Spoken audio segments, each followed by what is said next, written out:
সাল্লু আলাল হাবিব সাল্লাল্লাহু তাআলা আলা মুহাম্মদ। আলহামদুলিল্লাহ আযজা ওয়া জাল। আসছে 24, 25, 26শে ডিসেম্বর আন্তর্জাতিক অরাজনৈতিক দিনী সংগঠন দাওয়া ইসলামী 3 দিনের সুন্দর ইজতেমা। আলহামদুলিল্লাহ ইজতেমা দাওয়াতের জন্য এসেছি।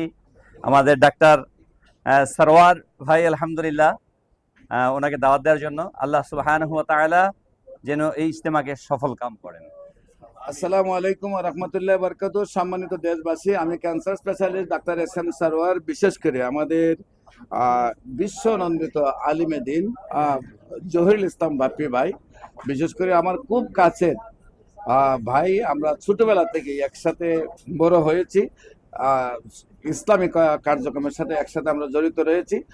বিশেষ করে উনি সারা বিশ্বে যেমনিভাবে ইসলামের প্রচার করছেন ওনার মাদানী টেলিভিশন এবং দাওয়াতে ইসলামের মাধ্যমে, এবং উনি আল্লাহর অশেষ রহমতে সারা বাংলাদেশের মধ্যে এত বড় একটি ইসলামী জলসা হয় না, যেটা ইজতেমা হয় না, যেটা দাওয়াতে ইসলামী 3 দিনে সুন্নতে বড় ইজতেমা আগামী 24 তারিখ বুধবার, 25 তারিখ বৃহস্পতিবার এবং 26 তারিখ শুক্রবার ডিসেম্বরের 2025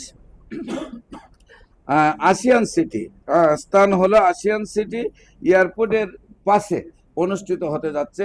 উনি আল্লাহর অশেষ রহমতে বাংলাদেশের এক প্রান্ত থেকে আরেক প্রান্ত, টেকনা থেকে তেঁতুলিয়া, উনি ঘরে ঘরে মানুষকে দাওয়াত দিচ্ছেন।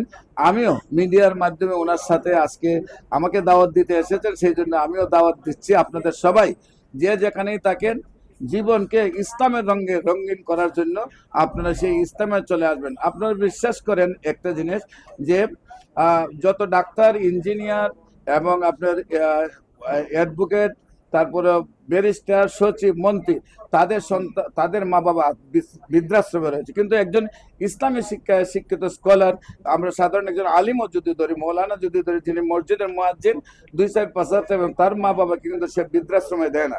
একমাত্র ইসলামিক জ্ঞান না থাকলেই মানুষ অশৃঙ্খল হয়ে যায়। যত এডুকেটেড পার্সনই হোক, মানুষ কিভাবে কাপড় খুলে উলঙ্গভাবে চলতে পারে, সেই দিকে মদ গাঁজা হিরোইনের দিকে যাওয়া যায়, সেই দিকে চলে যায়।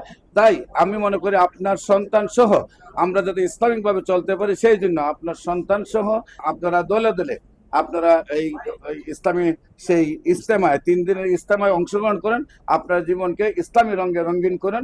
আমরা চাই পৃথিবীতে একটি শান্তিপূর্ণ একটি পৃথিবী তৈরি করতে। এই জন্য প্রত্যেকটা মানুষকে ইসলামী শিক্ষায় শিক্ষিত হওয়া প্রয়োজন বলে আমরা আপনাদেরকে ইজতেমায় আহ্বান করছি। সবাইকে ধন্যবাদ। আসসালামু আলাইকুম ওয়া রাহমাতুল্লাহি ওয়া বারাকাতুহু। বিশেষ করে আমাদের বিশ্বনন্দিত আলিমে দ্বীন জহিরুল ইসলাম বাপ্পি ভাইয়ের জন্য আপনারা সবাই দোয়া করবেন। উনি যেভাবে ইসলামের খেদমত করছেন, বাকি জীবন যেন এইভাবে খেদমত করতে পারেন। সবাইকে ধন্যবাদ। আসসালামু আলাইকুম।